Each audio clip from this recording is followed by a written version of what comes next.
présenter rapidement, je suis Mélissa Gay, je suis responsable des opérations au sein de la société MyTalent. Et donc, j'ai plusieurs casquettes, notamment le développement commercial. J'interviens aussi sur le développement technique de notre solution, c'est-à-dire dans l'élaboration du cahier des charges pour faire évoluer notre solution en fonction des besoins de nos utilisateurs. Et je supervise également d'autres activités opérationnelles. Je vais juste, donc je suis accompagnée aujourd'hui avec Philippe Abou, que je laisse donc se présenter également. Bonjour à toutes et à tous. Donc, merci Mélissa pour l'introduction. Philippe Abou, donc je suis effectivement dirigeant et fondateur de MyTalents, qui est une solution digitale qui a été conçue et développée pour libérer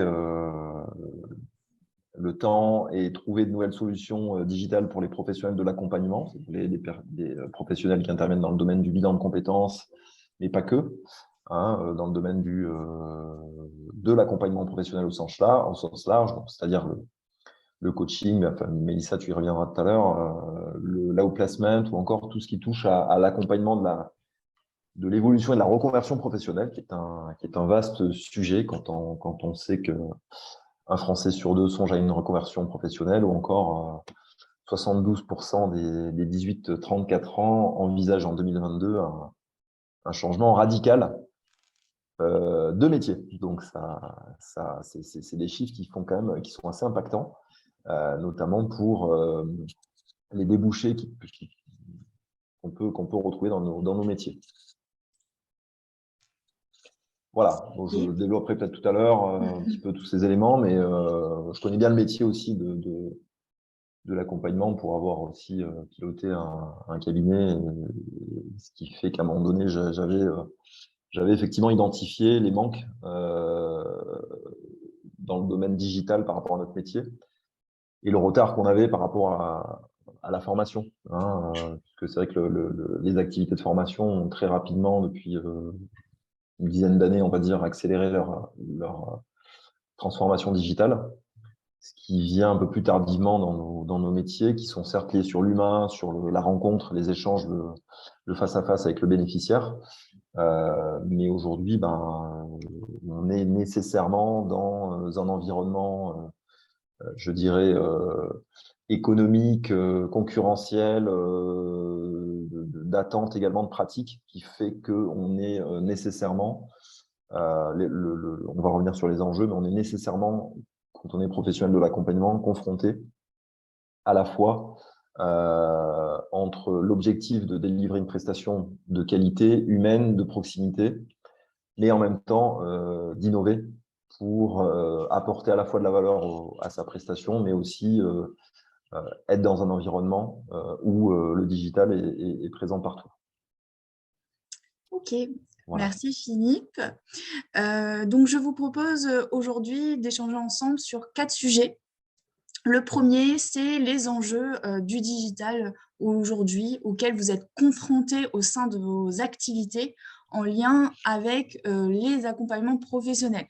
Donc effectivement, comme vient de le mentionner Philippe, on entend accompagnement professionnel, c'est-à-dire tous les types de prestations de retour à l'emploi, mais aussi les bilans de compétences, les accompagnements VAE, les coachings, et aussi des prestations d'outplacement.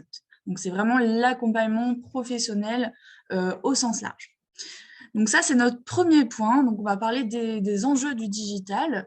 Ensuite, on reviendra sur le CEC qui constitue aujourd'hui les 3 enjeux indispensables lorsqu'on utilise le digital, c'est-à-dire les compétences, l'équipement et le contenu. Et donc, on fera aussi un petit focus sur les outils digitaux que vous pouvez utiliser aujourd'hui dans vos accompagnements professionnels. Ensuite, on vous présentera MyTalent Evolution, nos objectifs et nos enjeux aussi pour 2023. Et enfin, on conclura, pour conclure, on échangera sur les limites et les opportunités du digital. Pour commencer donc cette première partie sur les enjeux du digital, je vous invite à vous connecter sur notre Jamboard. Donc, un Jamboard, qu'est-ce que c'est? C'est un outil collaboratif où on va pouvoir échanger ensemble sur vos enjeux à vous. Et donc, vous avez la possibilité d'utiliser un petit post-it. Alors, vous avez le lien dans le chat. Je vous laisse aller voir et le récupérer. Et vous allez vous connecter sur cet outil ici. Et notre première question qu'on va vous poser aujourd'hui pour pouvoir commencer cette première partie, c'est de pouvoir noter un enjeu auquel vous devez faire face ou que vous avez dû faire face ou que vous allez devoir faire face en 2022 ou 2023 au sein de vos activités en lien avec le digital et les accompagnements professionnels. Donc, le lien est dans le chat. Vous pouvez cliquer dessus et ensuite récupérer un petit post-it que vous trouvez à droite, qu'on appelle pense-bête. Cliquez dessus et notez votre enjeu. Donc, mon enjeu, 2 petits points, et vous notez votre enjeu. Donc, je vous laisse. Est-ce que c'est OK pour tout le monde? Est-ce que certains ont des difficultés? Si vous rencontrez des difficultés dans l'utilisation du Jamboard, vous pouvez aussi mettre votre enjeu dans le chat et nous, on le remettra dans le Jamboard. Je le ferai avec vous. Voilà. Donc, si ça vous paraît pas clair.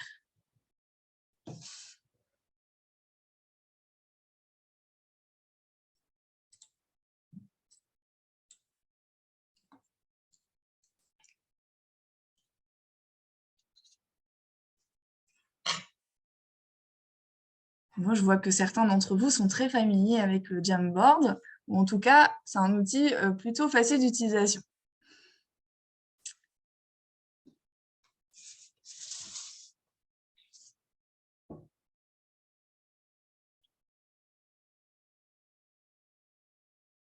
Alors, n'hésitez pas à noter vos enjeux, que ce soit sur le Jamboard ou dans le chat, en lien, bien évidemment, avec le digital et vos prestations d'accompagnement professionnel.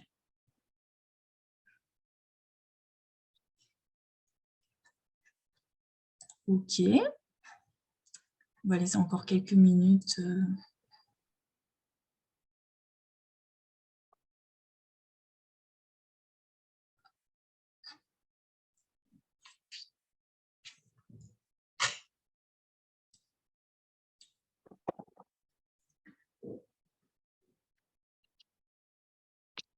OK.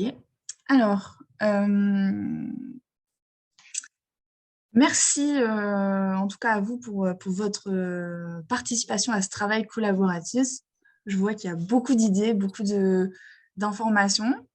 Donc, n'hésitez pas à compléter ce Jamboard ou à le noter dans le chat vos idées.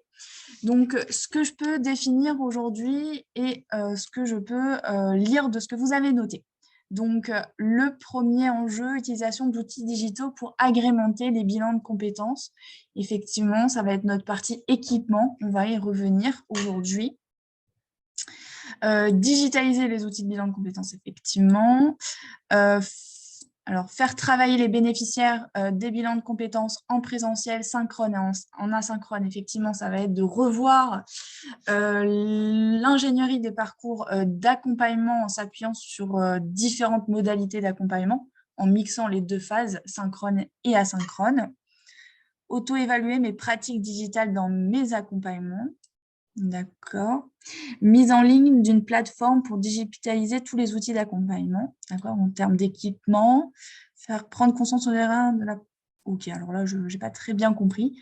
Optimiser les déplacements pour des accompagnements courts. D'accord. Donc, le digital, ça vous permet de moins vous déplacer et de pouvoir plutôt faire de la visioconférence. Ok. Dématérialiser les docs pour Calliope, donc là, c'est plus sur la partie administrative. Digitalisation des outils de coaching, donc là, on est vraiment sur la partie outils. Dossier client, suivi des documents et sauvegarde. Donc là, on est plus sur la notion de parcours. Je pense que je vais juste le rajouter. Donc, pouvoir créer un parcours. Et ça, effectivement, on va revenir dessus sur la partie création de contenu. Donc, je vais mettre ces deux ensemble. Ok, ben merci en tout cas pour toutes ces idées. Je vais revenir sur ma petite présentation. Alors, Juste, effectivement, pour compléter Mélissa, effectivement, on voit qu'il y a des problématiques qui sont aussi bien au niveau de l'accompagnement en lui-même, en tout cas des outils et de l'ingénierie d'accompagnement, donc qui concerne vraiment le lien entre le consultant ou la consultante là où le bénéficiaire. Et on voit qu'il y a aussi une notion, effectivement, Sylviane le souligne également, d'efficacité, mais cette efficacité qui peut à la fois concerner la phase amont, enfin, tout ce qui touche à la partie administrative, hein, puisque c'est vrai que Calliope nous contraint aussi à quand même pas mal de process administratifs qui peuvent prendre du temps, qui doivent être maîtrisés. Et c'est vrai que c'est important de souligner le fait qu'il y a ce sont deux sujets quand même différents. Il existe des logiciels spécifiques pour tout ce qui est administratif, hein, tout ce qui va gérer l'administration de la formation. C'est vrai qu'aujourd'hui, on va davantage parler de la prestation en elle-même d'accompagnement qui va unir, entre guillemets, la consultante, le consultant et le bénéficiaire. Voilà, ça c'est important parce que dans les retours qu'on a, ils peuvent être différents et on l'a vu là, vous avez certains qui ont mis en avant le fait de digitaliser tout ce qui est process, Calliope, etc. Et puis d'autres qui sont davantage sur comment je peux accompagner différemment mon bénéficiaire. Et ce sont deux sujets différents. On va en parler tout à l'heure sur la partie digitale. C'est difficile, c'est l'outil magique qui fait tout. On va vite tomber dans une usine à gaz. Voilà. Et c'est vrai que nous, on a fait on a fait le choix vraiment de concentrer nos efforts, ou en tout cas notre spécialisation sur la partie parcours d'accompagnement. Même si on peut aussi travailler sur d'autres éléments, mais voilà, pour recentrer un petit peu le sujet, le cœur de métier est à ce niveau-là. Et donc, les enjeux, on va les développer par rapport à ça. Mélissa. Ok, merci Philippe pour ces commentaires. Donc, merci pour votre participation à ce travail collaboratif. Effectivement, aujourd'hui, on a pu définir 4 enjeux principaux au sein du secteur de l'accompagnement professionnel. Juste pour vous informer que la FFOD, qui est le Forum des acteurs de la formation digitale, a déjà posé des enjeux principaux et des axes de progrès pour les organismes de formation qui sont d'investir dans de nouvelles formes d'ingénierie pédagogique, de repenser l'organisation interne autour de nouvelles compétences et d'accompagner l'évolution du métier de formateur qui devient donc un facilitateur des apprentissages tutorés. Finalement, le secteur de l'accompagnement professionnel doit aussi suivre les évolutions du secteur de la formation. Et donc, c'est pour ça qu'on a posé 4 enjeux aujourd'hui qui reprend un petit peu aussi vos enjeux. Je pense qu'on va tous les retrouver dans ces 4 grands points.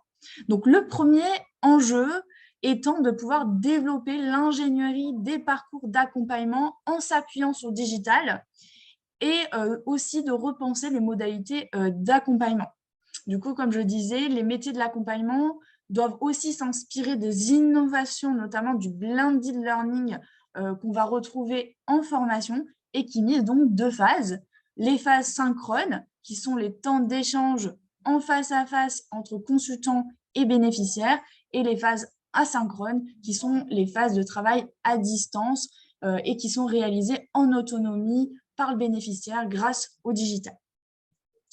Par ailleurs, pour pouvoir digitaliser donc la partie asynchrone, il faut donc s'appuyer sur des solutions et des outils digitaux.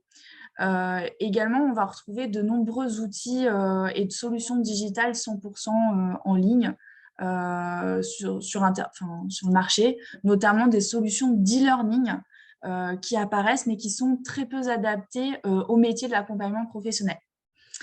Il est aussi important de souligner que repenser l'accompagnement avec le digital, c'est important de repenser l'accompagnement avec le digital parce qu'on ne peut pas faire le même type d'accompagnement quand on le fait de manière un peu plus archaïque, sur papier-crayon, avec des envois de mails, que quand on utilise une solution digitale.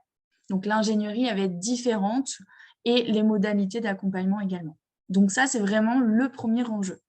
Le deuxième enjeu qui en découle, c'est de pouvoir trouver des outils adaptés et dédiés au secteur de l'accompagnement professionnel. Donc, je laisserai tout à l'heure Philippe nous parler un petit peu plus en détail de MyTalents, mais aujourd'hui, MyTalents, c'est un outil qui est dédié aux professionnels de l'accompagnement et qui est issu d'un besoin en interne au sein d'un cabinet RH qui avait la vocation de digitaliser ses prestations d'accompagnement. Et également, pour pouvoir repenser au mieux l'accompagnement avec le digital, les compétences des consultants doivent aussi évoluer. Ils doivent aussi améliorer leurs compétences, apprendre à utiliser ces nouveaux outils et pouvoir aussi se faire accompagner. Donc, c'est le troisième enjeu, c'est de pouvoir développer de nouvelles compétences autour des nouvelles modalités d'accompagnement. Donc, chez MyTalents, on a aussi à cœur d'accompagner les consultants et nos clients dans l'évolution de leur métier. Et un dernier enjeu, c'est aussi de pouvoir créer du contenu accessible, ludique et engageant pour les bénéficiaires, puisque c'est intéressant d'utiliser le digital, mais si le bénéficiaire n'est pas engagé sur son parcours d'accompagnement, c'est plus compliqué. Donc, c'est un vrai enjeu d'engager les bénéficiaires dans leur parcours d'accompagnement digitalisé. Et pour résumer l'engagement des bénéficiaires, j'ai fait un slide sur ce sujet et on a résumé l'engagement via 4A, donc qui sont l'accessibilité, l'attractivité, l'accompagnement et l'adaptation. C'est-à-dire que pour pouvoir engager les bénéficiaires dans leur parcours d'accompagnement et de pouvoir créer du contenu accessible, ludique et engageant, c'est important d'avoir un petit mix de ces 4A. Donc, c'est-à-dire l'accessibilité, c'est le fait de pouvoir bénéficier d'un accès à un parcours simple d'utilisation et facile. C'est pour ça que c'est important de pouvoir utiliser des outils donc faciles d'utilisation et surtout intuitifs. L'attractivité, c'est le fait donc de créer du contenu attractif et donc d'éviter le côté un petit peu drive ou le cimetière à documents. Donc, pour créer ce côté ludique, c'est indispensable dans son parcours d'accompagnement de varier le type de modalité et les formes de contenu pour pouvoir engager le bénéficiaire et donc d'éviter un petit peu le cimetière à documents. Le troisième A, c'est l'accompagnement, c'est de faire en sorte que le bénéficiaire se sente accompagné même entre les rendez-vous. Et enfin, l'adaptation, c'est de pouvoir adapter, personnaliser le parcours d'accompagnement en fonction des besoins du bénéficiaire, mais aussi de trouver des outils faciles d'utilisation pour pouvoir simplement personnaliser et individualiser le parcours. Et aussi s'adapter à la maturité digitale des bénéficiaires. Donc ça, c'est le quatrième point, adaptation. Est-ce que Philippe, tu souhaites rajouter des éléments sur ces enjeux et l'engagement des bénéficiaires?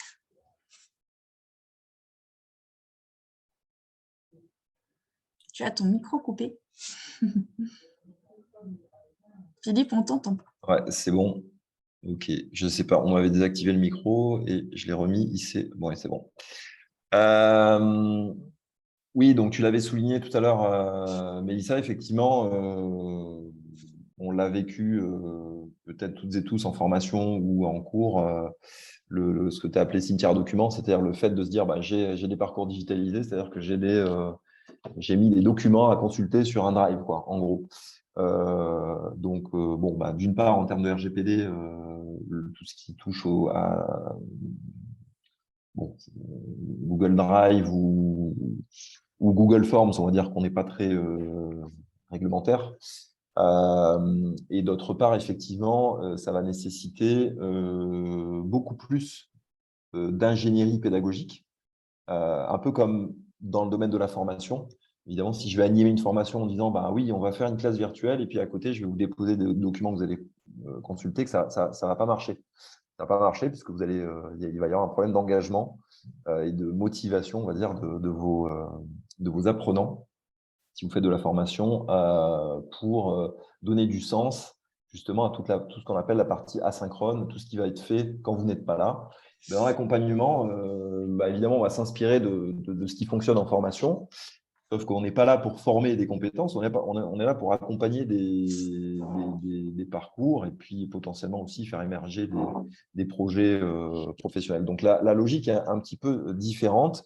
Néanmoins, elle recoupe pas mal d'éléments sur le fait qu'il est essentiel d'engager, comme tu l'as souligné, Mélissa, les bénéficiaires avec à la fois un aspect ludique varié, mais aussi de comprendre à un moment donné le rôle du consultant quand il n'est pas face à son bénéficiaire. C'est-à-dire comment l'engager sur ces phases asynchrones en mixant un petit peu les modalités, en le rendant aussi acteur. Et c'est vrai que ça nécessite de nouvelles compétences aussi. Donc voilà, c'est vraiment quelque chose qu'on constate. On a aussi les retours qu'on a aussi en ce moment, c'est que c'est une activité c'est un peu le paradoxe, c'est-à-dire que on a d'un côté des demandes qui sont de plus en plus émergentes, comme je le soulignais tout à l'heure, avec des volontés de trajectoire professionnelle, de reconversion, etc. Et puis en même temps, on a certains professionnels de l'accompagnement qui sont en difficulté dans leur marché avec une baisse des demandes, notamment de bilan de compétences. Alors, on ne va pas rentrer dans le débat là-dessus, mais c'est vrai qu'il y a clairement une concurrence qui est accrue. Il y a ce que j'appelle des pure players, c'est-à-dire il y a des structures, des grosses machines qui se montent avec des téléprospecteurs. On va dire que ça, c'est des choses que nous, on combat. On va dire que ce n'est pas du tout dans nos valeurs. Et heureusement, la Caisse des dépôts agit un petit peu en ce sens-là pour faire face et contrer ces pseudo-acteurs de la formation et de l'accompagnement. Et voilà, il y a ce contexte aussi hyper concurrentiel qui fait que pour l'utilisateur final, notamment d'une prestation, par exemple, de bilan de compétences via le CPF, c'est très difficile aujourd'hui de s'y retrouver. Et c'est vrai qu'il y a des professionnels du marketing qui interviennent là-dessus. Donc voilà, nous, notre rôle aussi, c'est de se dire comment un consultant ou un cabinet à taille humaine en bilan de compétences, en accompagnement, comment je peux le rendre aussi innovant et moderniser toute cette offre. Voilà, donc compétences, effectivement, tu le disais, Mélissa, mais aussi l'équipement, comment s'équiper à ce niveau-là et comment créer du contenu. C'est aussi ces trois piliers de la transformation digitale. Merci Philippe pour cette transition via le CEC, donc compétences, équipement, contenu, qui sont donc les trois enjeux indispensables. Donc pour utiliser et intégrer le digital dans sa pratique, c'est important de développer ses compétences, mais également de trouver des outils digitaux adaptés et surtout de créer du contenu engageant. Donc les trois piliers sont aussi interconnectés et indispensables. Donc, je n'ai pas précisé en amont, mais si vous avez des questions, n'hésitez pas à les poser dans le chat pour qu'on puisse les traiter au fur et à mesure. C'est un petit peu notre philosophie aujourd'hui de pouvoir aussi interagir avec vous au fur et à mesure. On va enchaîner effectivement, juste pour une des questions, sur une présentation un peu plus technique dans la partie équipement. Bien évidemment, si vous souhaitez une présentation individualisée et détaillée de MyTalent, n'hésitez pas à nous contacter via notre site internet ou par mail. Je vous laisserai mes coordonnées à la fin de ce webinaire. Donc, le premier élément, c'est les compétences. Donc, aujourd'hui, un des enjeux principaux est de pouvoir se former et développer ses compétences pour intégrer efficacement le digital dans sa pratique. Donc, les soft skills, dans un premier temps, ils sont extrêmement importantes pour s'adapter à n'importe quelle situation. Il faut à la fois faire preuve de créativité, curiosité, agilité, adaptabilité.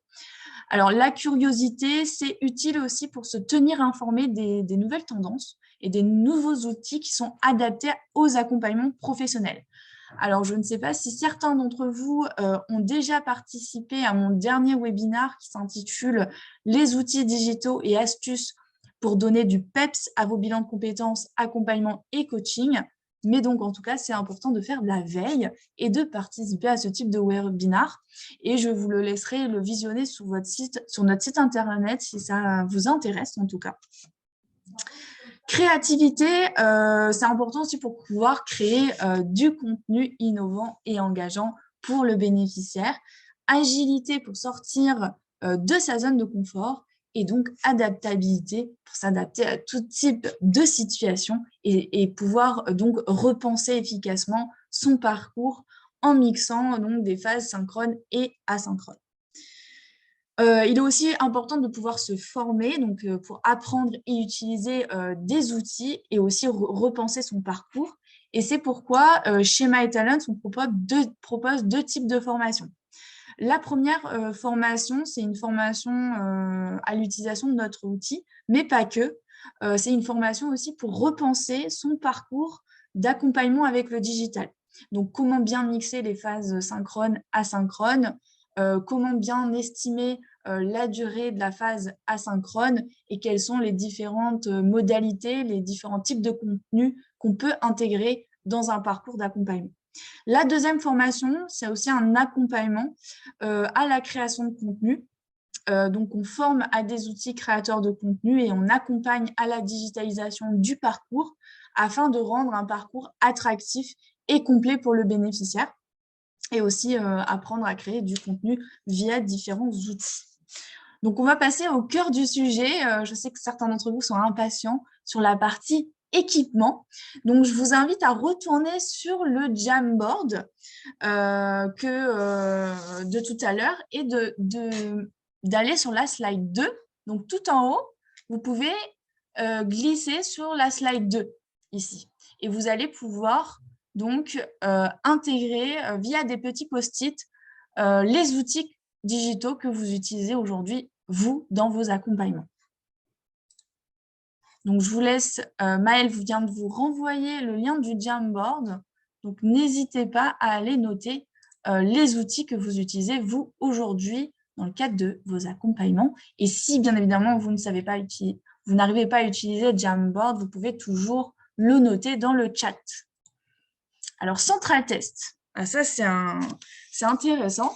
Donc, pourquoi parce que effectivement, ça fait partie, Central Test, des outils qui sont dédiés à l'accompagnement professionnel.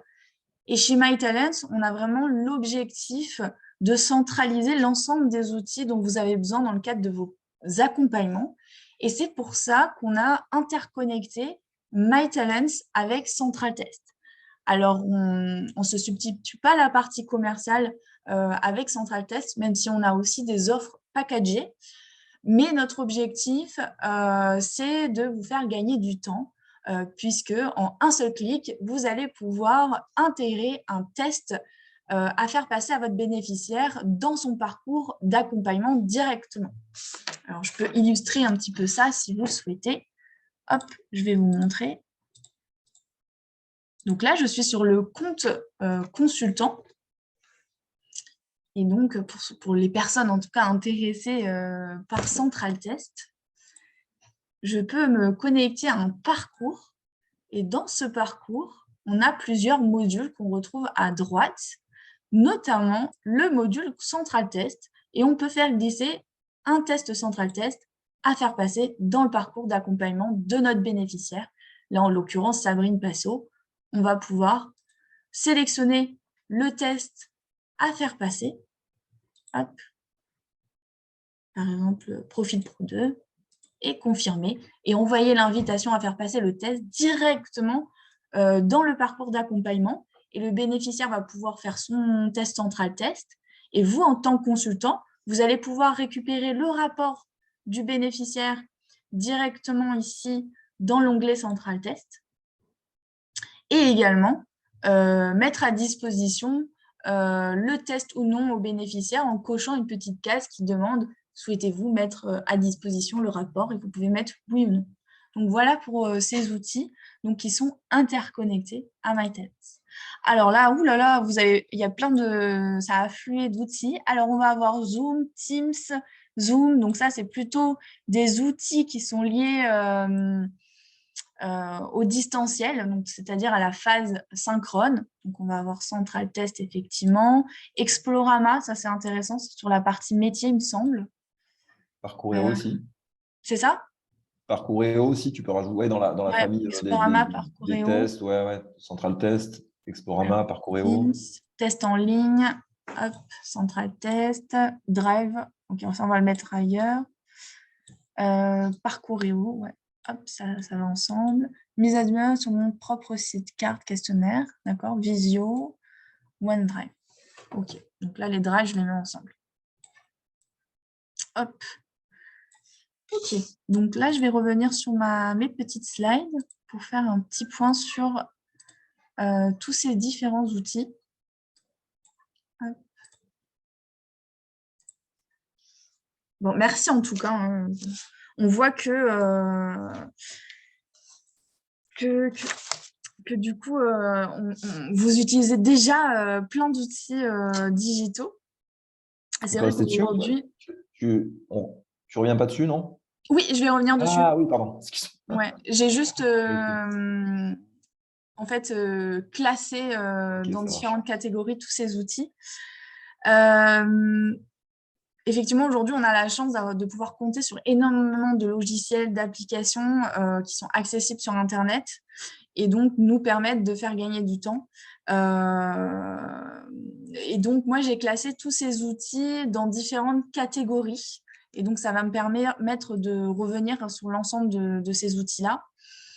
La première catégorie, c'est les outils créateurs de contenu. Alors là, vous n'en avez pas parlé. Mais c'est effectivement les outils qu'on utilise pour créer du contenu. Par exemple, Canva, Genially, eSpring, et puis tous les outils qui sont des logiciels de montage vidéo, etc. Donc, tous ces outils, c'est des outils qui nous permettent de créer donc, du contenu et de l'implémenter à des solutions digitales.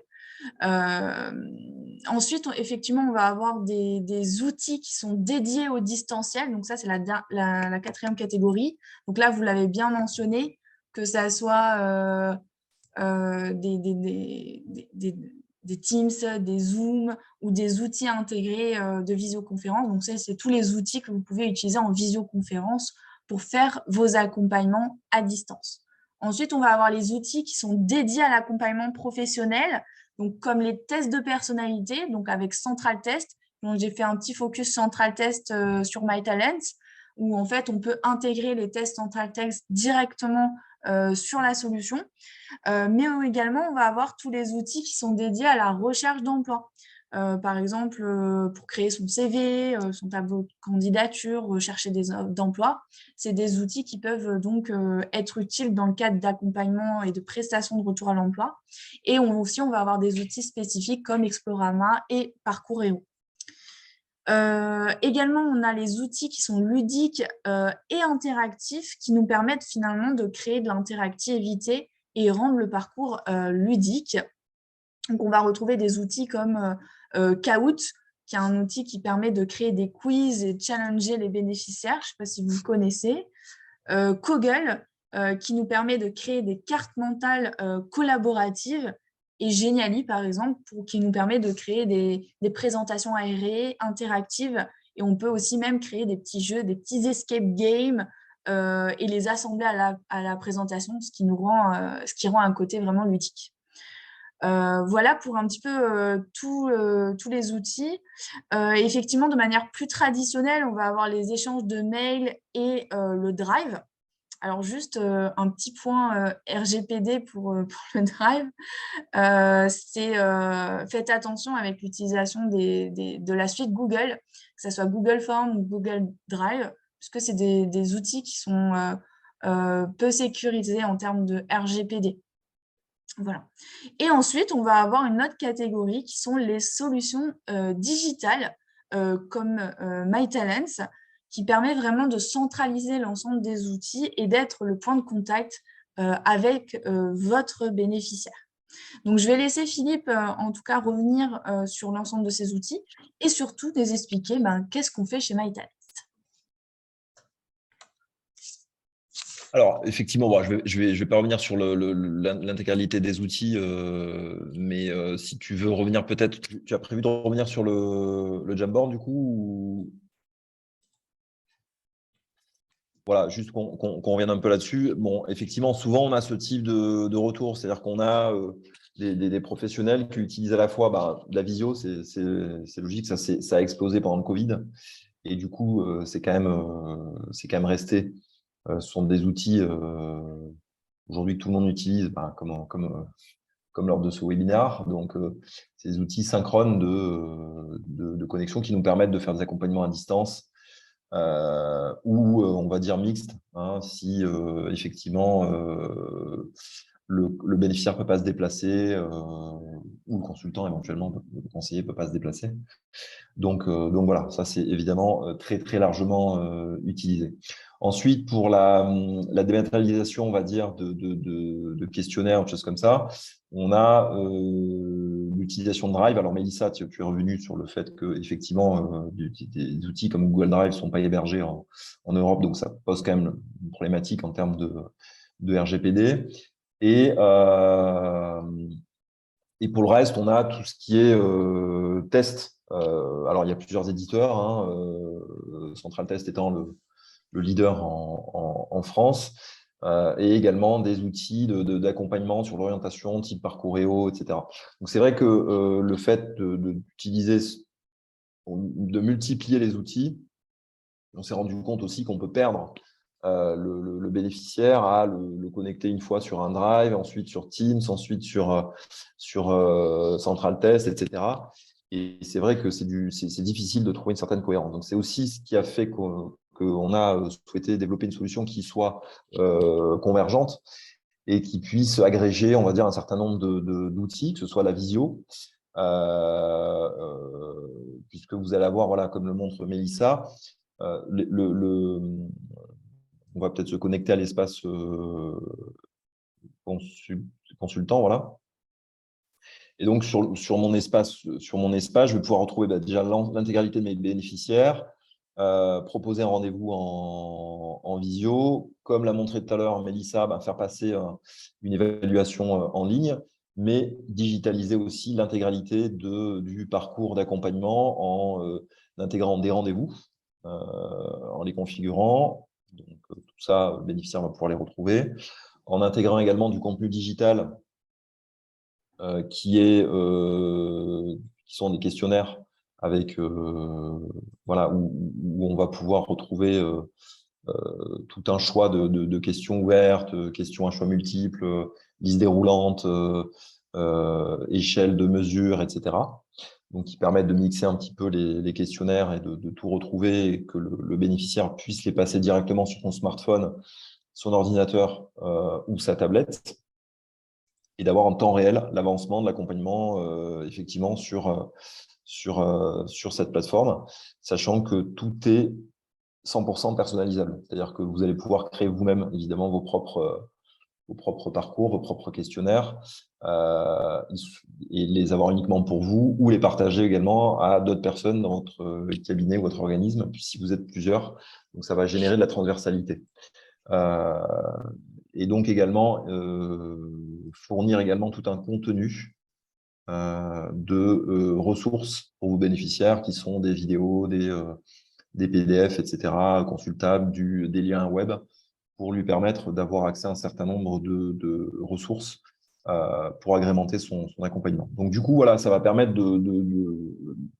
sur un seul et même parcours, de pouvoir faire à la fois de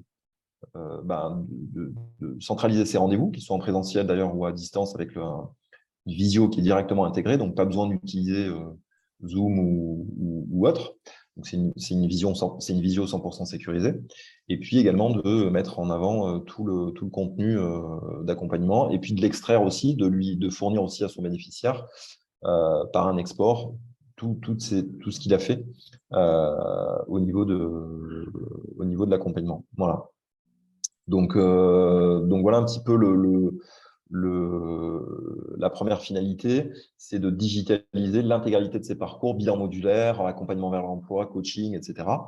Au-delà de ça, de proposer à son bénéficiaire, donc là, voilà, Mélissa montre certains modules, etc., qui sont développés. Mais au-delà de ça, de proposer également à son bénéficiaire également de pouvoir créer son CV en ligne, puisqu'on a une connexion qui se fait automatiquement avec CV Designer, qui est un éditeur très puissant de CV. Donc, le bénéficiaire peut créer son CV. Vous pouvez interagir avec lui sur son CV, c'est-à-dire le corriger, lui faire des commentaires, etc. Et puis, il peut même aller jusqu'à postuler à des offres et puis gérer ses candidatures en ligne. Donc voilà, là, on est retourné sur l'espace bénéficiaire où il doit pouvoir aller au-delà de faire son parcours, voilà, accéder à des fonctionnalités qui vont aller jusqu'à l'aboutissement de son CV, puisqu'on le sait sur un bilan de compétences. Et une des sorties, entre guillemets, dans le projet professionnel, par exemple, c'est de faire un nouveau CV par compétence, ou un CV qui va être en phase, ou plusieurs CV, ce qui est possible de faire aussi, qui vont correspondre à 2 projets professionnels, par exemple, différents. Voilà. Et là, vous avez les petites pastilles qui s'affichent tout à l'heure et qui sont les commentaires du consultant. Voilà. Les petites pastilles qui s'affichent ici, une trentaine de modèles de CV qui sont directement proposés ici. Voilà quelques exemples. On ne va pas faire une démo complète, hein, ce n'est pas l'objet du webinaire, parce qu'on traite aussi du contenu de la digitalisation. Et vous avez quelques éléments. Et n'hésitez pas à revenir vers Mélissa si vous souhaitez avoir une présentation vraiment qui correspond à vos besoins. Je ne sais pas si j'ai oublié quelque chose, mais ça, peut-être tu peux compléter, mais sachant qu'on va en parler tout à l'heure, on a une nouvelle version qui va sortir en 2023, qui va comprendre d'autres fonctionnalités, on va en parler tout à l'heure. Non, Philippe, c'était très clair, je pense. Effectivement, après, si vous voulez une présentation détaillée de MyTalent, je pense que le plus intéressant, c'est de nous contacter pour faire une présentation détaillée et individualisée et rentrer vraiment dans le détail de chaque fonctionnalité. Sur l'espace bénéficiaire, on peut aussi se connecter via nos smartphones, notre téléphone. Et c'est très simple d'utilisation et intuitif aussi côté bénéficiaire. Voilà. Donc, ils peuvent même utiliser la reconnaissance vocale pour dicter les réponses à leurs questions dans le cadre de formulaires. Donc, on a 3 espaces sur MyTalents. On a l'espace manager qui est l'outil de pilotage. L'espace consultant, c'est là où on va pouvoir créer vos propres parcours d'accompagnement et aussi suivre l'avancée des bénéficiaires en temps réel dans leur parcours. Et enfin, on a l'espace bénéficiaire où les bénéficiaires peuvent se connecter sur la solution, retrouver leur parcours d'accompagnement, leur visioconférence, leur test central test, mais aussi accéder à des outils de création de CV, suivi de candidature et offre d'emploi. Donc, je te laisse poursuivre, Philippe, sur MyTalents Evolution et nos objectifs et enjeux pour 2023. Oui, voilà, donc effectivement, aujourd'hui on travaille avec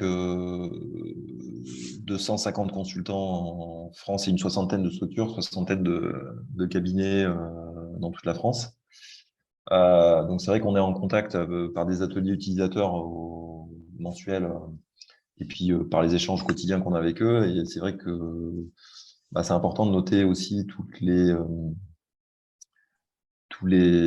attentes qu'il peut y avoir pour accompagner l'évolution encore de notre métier, puis en même temps, nous, de faire de la prospective et puis d'utiliser les meilleures fonctionnalités. Donc, il est certain que voilà, vous avez il y en a d'autres, on va dire, vous avez 5 des principales fonctionnalités qui vont être importantes pour nous et qui sont en cours de développement, qui vont être des fonctionnalités collectives notre cœur de métier, ça a été l'accompagnement individuel, mais on estime qu'aujourd'hui, il va être important de développer des fonctionnalités collectives pour permettre aux bénéficiaires aussi d'échanger entre eux. En formation, on appelle ça le social learning. En accompagnement, il faudra trouver un terme.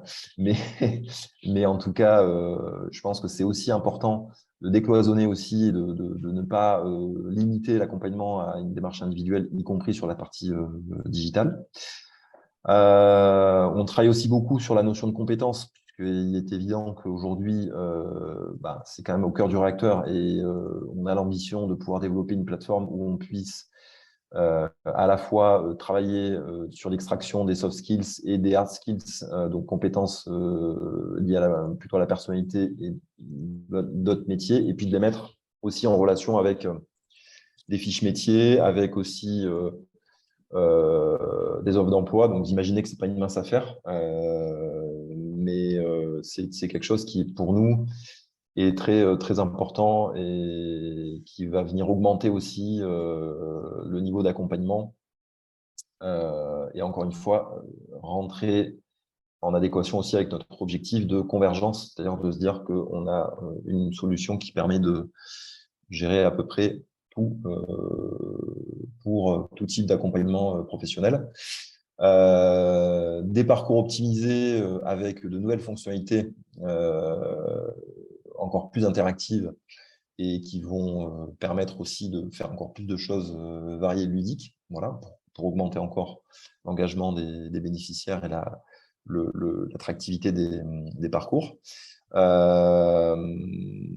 Faire émerger aussi et la signature électronique et au-delà générer aussi des feuilles de présence et tout internaliser à ce niveau-là. Encore une fois, on n'a pas vocation à se transformer on n'est pas digiformat ou voilà, c'est pas notre cœur de métier, mais par contre, évidemment, à partir du moment où on peut intégrer les rendez-vous et on a en tout cas cette possibilité de le proposer à nos utilisateurs. Et enfin, le fait de pouvoir travailler sur l'outplacement, un module un petit peu plus spécifique pour les sociétés qui font de l'outplacement collectif, qui est un métier spécifique et qui nécessite du reporting et une consolidation des données sur l'accompagnement de groupe, notamment, qui est quand même assez spécifique et complètement aussi différente d'un accompagnement individuel, type soit placement individuel, soit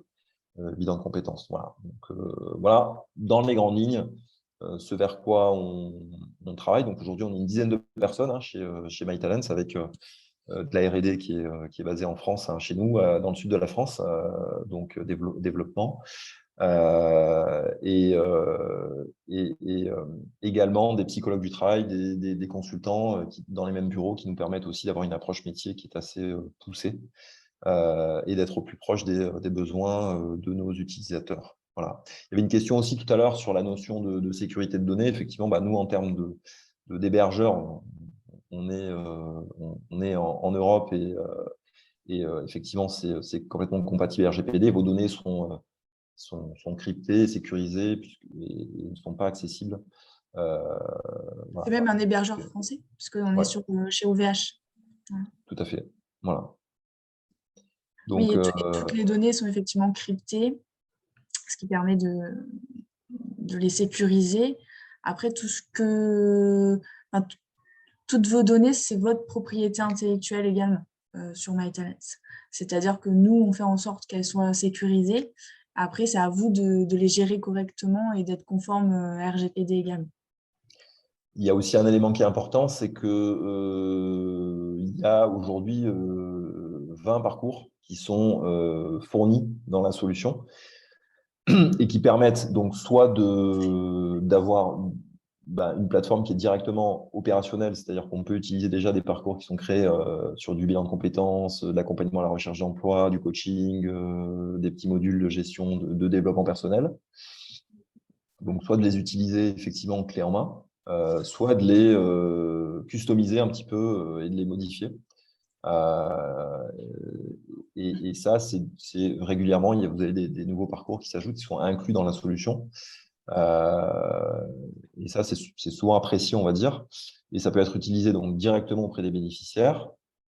Également, ce qui peut être intéressant, c'est de leur mettre à disposition 1, 2, 3, X parcours qui sont accessibles en fin de bilan. Et ça permet d'avoir une prestation qui est un petit peu aussi réévaluée en disant, bah voilà, vous avez fait votre parcours chez nous et vous avez accès à la plateforme, je sais pas, pendant 6 mois jusqu'à notre entretien de suivi professionnel. Et derrière, bah, le bénéficiaire, il va avoir accès en accès libre, on va dire, à des parcours qu'il va pouvoir faire en autonomie et qui vont vous permettre, voilà, de proposer, au-delà du bilan, ben, un accès à des parcours. Donc ça, c'est souvent aussi apprécié d'un point de vue aussi commercial, entre guillemets, auprès des bénéficiaires.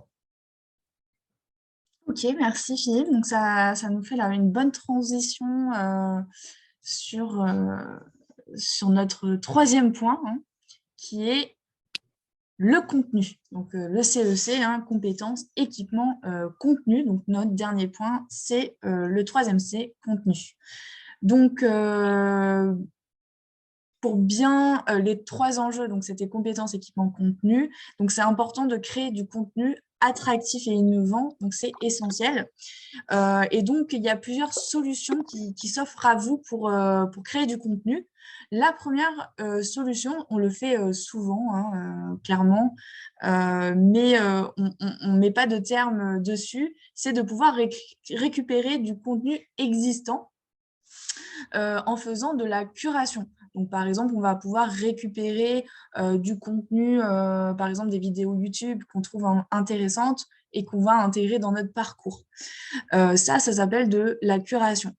MyTalents vous permet aussi de récupérer du contenu existant, puisque comme le disait Philippe, on a vraiment cette compétence métier. Donc, on travaille avec des consultants et des psychologues du travail au quotidien pour créer des parcours et du contenu clé en main sur la solution. Donc, on va avoir des parcours qui sont dédiés au bilan de compétences, mais aussi plein de petits parcours dédiés au retour à l'emploi. Par exemple, préparer son entretien de recrutement, faire sa lettre de motivation, activer son réseau, et aussi des petits parcours sur la gestion du stress, la gestion du temps, et également sur l'accompagnement VAE, etc. Donc, tout ce contenu est à votre disposition sur MyTalents.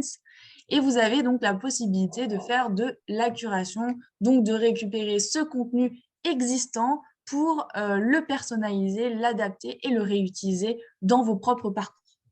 Et également, la deuxième solution, donc, c'est pouvoir créer son propre contenu numérique en utilisant des outils créateurs de contenu, comme j'en ai cité quelques-uns comme Canva, Geniali, qui vous permettent donc de créer du contenu numérique innovant. Et donc, ce contenu, vous allez ensuite pouvoir l'implémenter dans une solution digitale comme MyTalents. Et MyTalents vous propose également une formation création de contenu e-learning pour apprendre à utiliser tous ces outils créateurs de contenu, mais aussi apprendre à construire son parcours d'accompagnement sur MyTalents en mixant les phases synchrones et asynchrones. Donc, ce que je vous propose, c'est de clôturer ce webinaire en parlant des limites et opportunités à utiliser le digital dans ces accompagnements. Concernant les limites, pour commencer, une des premières limites au digital, ce sont les réticences, c'est-à-dire des personnes qui ne sont pas à l'aise ou qui se sentent oppressées à utiliser le digital dans leurs accompagnements. Donc, plusieurs solutions peuvent être mises en place pour résoudre ça. Notamment, c'est surtout s'adapter à la maturité digitale du bénéficiaire et aussi de pouvoir utiliser des outils digitaux donc comme MyTalent de manière progressive pour finalement que les bénéficiaires ils voient le côté positif à utiliser ces outils digitaux. Et également, utiliser le digital, ça permet également d'améliorer l'employabilité des bénéficiaires parce qu'aujourd'hui, le digital, il est indispensable pour faire son CV ou même postuler. Et ça leur permet aussi d'améliorer leurs compétences digitales pour préparer leur avenir professionnel. Les problèmes techniques, deuxième point, peuvent être aussi une limite dans l'utilisation des outils digitaux. Donc, il faut bien s'assurer qu'il existe finalement un support client disponible et réactif pour pouvoir résoudre ces problèmes techniques. C'est ce que vous avez en tout cas chez MyTalent.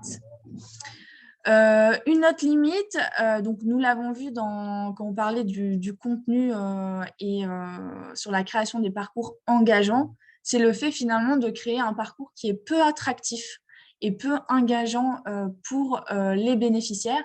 Donc pour ça et pour résoudre cela, il faut vraiment choisir des outils qui sont adaptés et ne pas tomber aussi dans le piège de tout dire à distance. Il y a des choses qui doivent se faire en présentiel ou en visioconférence et surtout d'éviter le cimetière à documents. Donc, pour créer un parcours attractif, c'est aussi essentiel de varier le type de modalité, le type de contenu, c'est-à-dire de mettre une vidéo, ensuite un quiz ou ensuite un formulaire, puis un rendez-vous. Donc, c'est vraiment important de créer ce parcours attractif pour éviter les freins à l'utilisation du digital. Une autre limite, ça va être aussi le temps d'appropriation des bénéficiaires sur certains outils numériques. Donc, pour répondre à cela, il faut s'assurer de choisir des outils qui sont simples d'utilisation et intuitifs. Et enfin, on va avoir l'accessibilité numérique. Par exemple, des personnes qui n'ont pas forcément d'ordinateur à leur disposition. Donc, il faut aussi s'assurer d'avoir une solution qui peut être disponible sur téléphone. C'est ce que vous avez sur MyTalent, où MyTalent est disponible sur téléphone et où les bénéficiaires peuvent utiliser la reconnaissance vocale pour dicter les réponses à leurs questions directement sur la plateforme. Est-ce que Philippe, tu aurais d'autres limites à nous faire partager sur l'utilisation du digital ou d'autres freins? Non, c'est pas mal, hein. Je pense que ce qui est important, mais je pense que tu l'as souligné, c'est les freins, ils sont aussi bien au niveau du professionnel, on va dire, de l'accompagnateur, que de l'utilisateur final. Et c'est vrai que c'est super important d'avoir une interface qui réponde à la fois de ne pas faire partir en courant, c'est-à-dire de ne pas se dire je suis consultant, mais j'ai un truc, c'est une usine à gaz, je ne sais pas comment je vais le faire marcher, etc.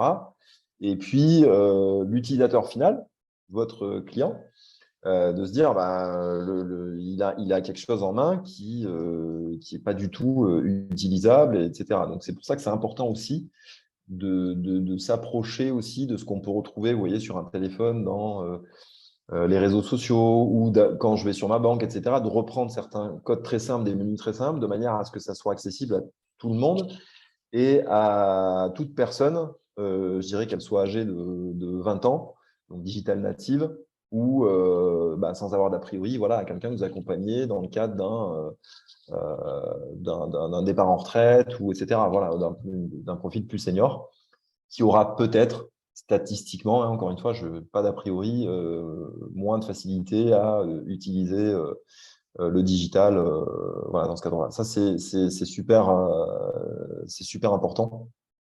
Donc voilà, on a eu, nous, ces différentes questions et ces différentes problématiques qui ont pu se présenter. Et en tout cas, on pense globalement à répondre à tout ça parce que la prise en main est quand même très, très facile sur ces deux acteurs-là. Ok. Également, le digital, il doit rester complémentaire, c'est-à-dire au rendez-vous physique ou à distance que vous avez avec vos bénéficiaires. L'objectif, c'est pas de faire des accompagnements 100% en asynchrone avec le digital. MyTalent n'a pas vocation à se substituer au rendez-vous. Donc, c'est vraiment un facilitateur.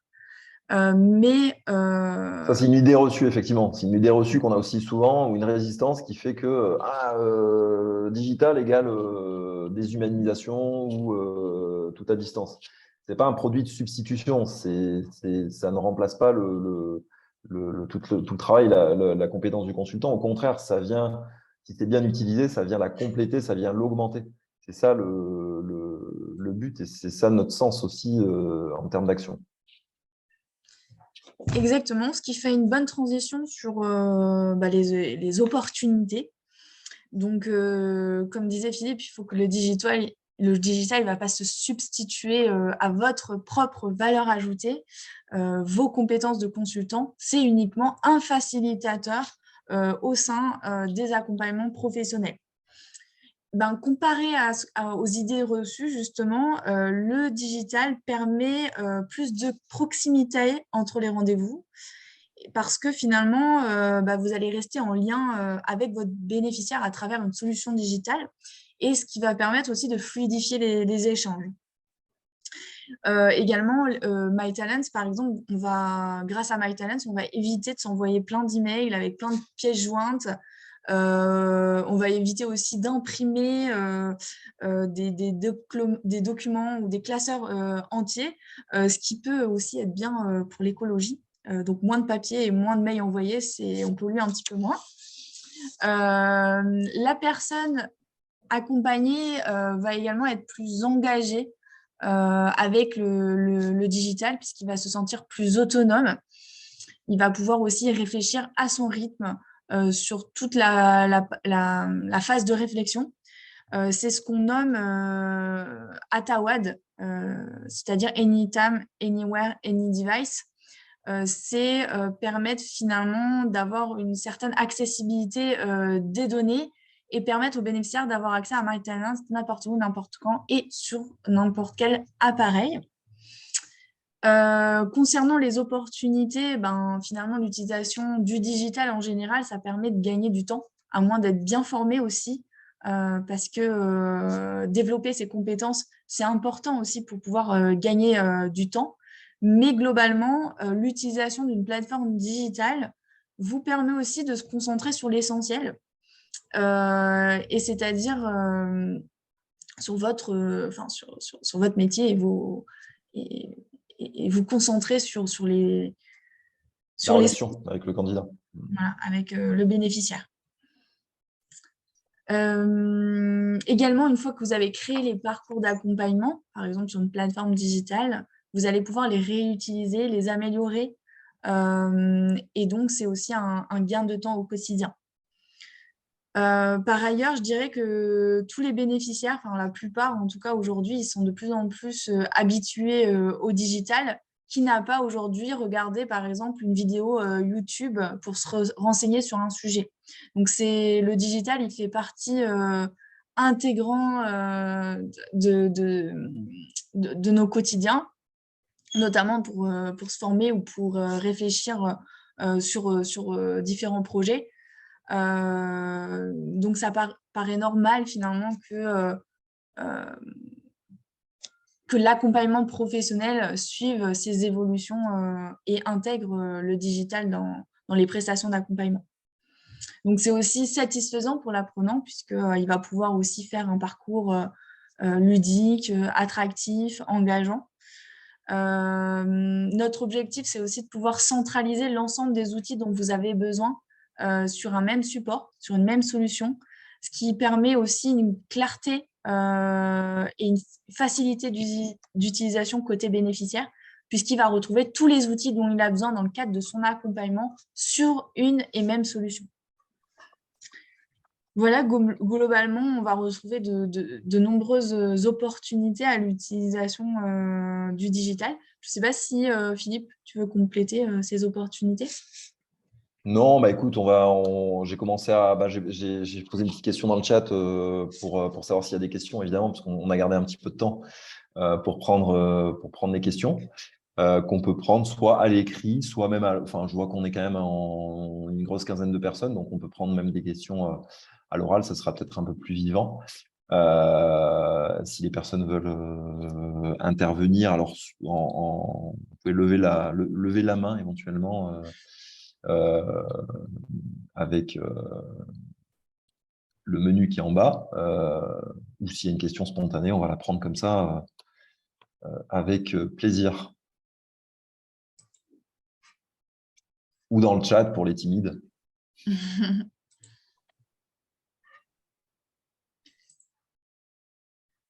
En attendant qu'il y ait des questions, voici ce que je vous propose pour la suite de ce webinaire. N'hésitez pas donc à me contacter. Maëlle, si tu veux bien nous laisser... alors, je vais juste mettre mon adresse mail sur le chat. N'hésitez pas à nous contacter si vous souhaitez une présentation détaillée de MyTalent. Ça sera avec plaisir que je vous présenterai l'ensemble des fonctionnalités et surtout en s'adaptant aussi à votre activité. Ensuite, on a accès à un parcours de formation de 8 heures où vous pouvez aussi apprendre à utiliser l'outil, mais aussi repenser vos prestations d'accompagnement avec le digital. Chez MyTalents, on est sur un abonnement mensuel sur mesure en fonction du nombre de consultants, mais aussi de votre volume d'activité. Et on vous offre aussi, parce que vous avez participé à ce webinaire, 1 mois gratuit et 2 heures offerts de MyTalents Consulting. Donc, qu'est-ce que c'est MyTalents Consulting? C'est finalement notre expertise métier qu'on met à votre service pour créer vos parcours. Donc, n'hésitez pas à nous contacter à la suite de ce webinaire. Et préciser donc que vous avez participé à ce webinaire pour bénéficier de ce mois gratuit et de 2 heures de MyTalents Consulting offert. Alors, on va avoir une petite question. Peut-on avoir une approche budget en termes d'abonnement et de formation, même si j'ai compris que c'est sur mesure? Alors, ça dépend, Christian, du nombre de consultants que vous avez au sein de votre cabinet. Donc, pour un indépendant, pour une personne qui est seule dans son activité, notre offre de base est à partir de 110 € hors taxe par mois. Et ça vous donne accès à l'ensemble des fonctionnalités de MyTalent, c'est-à-dire à la possibilité de créer donc un espace manager, un espace consultant et de pouvoir créer autant de bénéficiaires que vous le souhaitez. Et puis ensuite, on s'adapte en fonction de votre volume d'activité.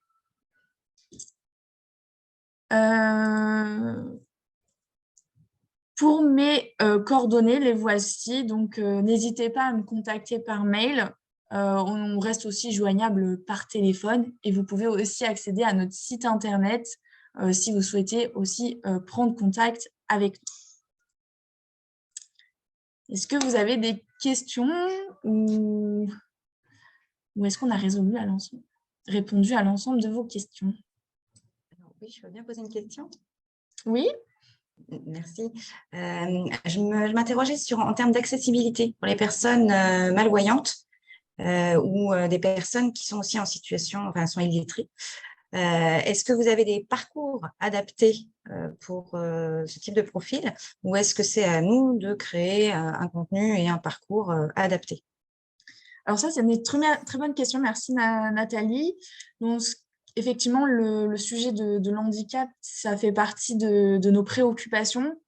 On a créé des modules spécifiques dédiés à l'handicap, justement, qui ont été créés par Maëlle, ici présente, notre chargée de contenu au sein de MyTalents. Pour tout ce qui est accessibilité visuelle, ce qu'on prévoit de faire sur notre prochaine version, c'est de pouvoir avoir des contrastes en termes de couleurs qui sont accessibles à des personnes malvoyantes. Donc, on aura un mode un petit peu, alors je ne sais pas comment on peut l'appeler, mais un mode spécial pour ces personnes-là avec un contraste noir-ivoire qui nous permet de rendre accessible le contenu. Voilà. En termes de parcours et en termes de... On aura aussi la possibilité de mettre en audio certaines ressources dans le parcours, notamment pour des personnes qui ont des 10 et qui ne sont pas très à l'aise à l'écrit et qui pourront lire en fait chaque question avec un petit audio. Donc ça, c'est des fonctionnalités qui ont été pensées et qui seront mises en ligne en 2023 sur MyTalents Evolution. Et après, bien évidemment, on reste en veille permanente sur ces sujets-là parce que c'est des sujets sur lesquels on est sensible. Ouais. Merci. Avec plaisir. Quel serait le délai de mise en place de la solution MyTalents? Alors, effectivement, J'ai répondu, ouais, Mélissa. J'ai dit une je quinzaine de jours. Ça ouais, va? oui, effectivement. Alors, c'est très rapide, hein, c'est-à-dire que le délai de mise en place, ça peut être immédiat. On vous crée vos accès dès qu'on a une réponse favorable de votre part. Par contre, effectivement, on prévoit une formation donc, de 8 heures qui est étalée donc, sur 15 jours, effectivement, Philippe, avec 5 heures de travail en autonomie, 3 heures de visioconférence. Et cette formation, elle est obligatoire. Et donc, c'est pour ça que le délai de mise en place, on l'estime à 15 jours. Et puis, sans compter aussi le délai de paramétrage de vos parcours. Et là, tout dépend de vous, de votre temps d'appropriation aussi sur la solution et de votre parcours et comment il est construit. Voilà. Il y a pas de, voilà, pour répondre à une autre question d'Agathe, il y a pas de, nous on fait pas comme certains éditeurs, on n'a pas de frais de ce qu'on appelle des frais de setup, des frais d'installation. On pratique pas ça parce que voilà, enfin, c'est notre politique. Par contre, comme l'a dit Mélissa, il y a une formation qui quelque part se substitue aux frais de setup, mais où on apporte en fait notre savoir-faire pour utiliser de manière optimale à la fois la solution, mais aussi c'est une formation qui touche aussi à l'évolution du métier. On apporte du contenu aussi, et ça c'est important. C'est pas juste on vous forme à utiliser la solution, c'est on forme à utiliser la solution et faire évoluer votre métier. Ça c'est important. Et par expérience, au début, on avait laissé la solution juste comme ça, sans formation, avec une petite présentation d'une heure. Et au final, derrière, c'est pas optimal. Les gens nous rappellent, etc. Voilà, parce que certes, c'est intuitif, mais il faut quand même, comme toute solution, avoir quand même un minimum de compétences pour pouvoir l'utiliser de manière optimale. Sachant que cette formation, elle peut être prise en charge puisqu'on est aussi organisme de formation. Donc, elle peut être effectivement prise en charge par vos OPCO. Et elle est de Voilà. 380 € pour une personne. Et après, on a des Voilà. tarifs intra-entreprise si vous êtes plusieurs dans l'équipe. Voilà. Y a-t-il un délai minimal d'engagement pour l'abonnement? Donc non, on a des offres sans engagement pour répondre à la question de Marie. Ok, mais écoutez, j'espère qu'on a répondu à toutes vos questions. N'hésitez pas à nous recontacter par mail ou à prendre contact directement sur notre site internet. Ça sera avec grand plaisir que je vous présenterai MyTalents de manière individuelle et de manière plus détaillée aussi pour entrer dans le vif du sujet et vous présenter l'ensemble des fonctionnalités de la solution.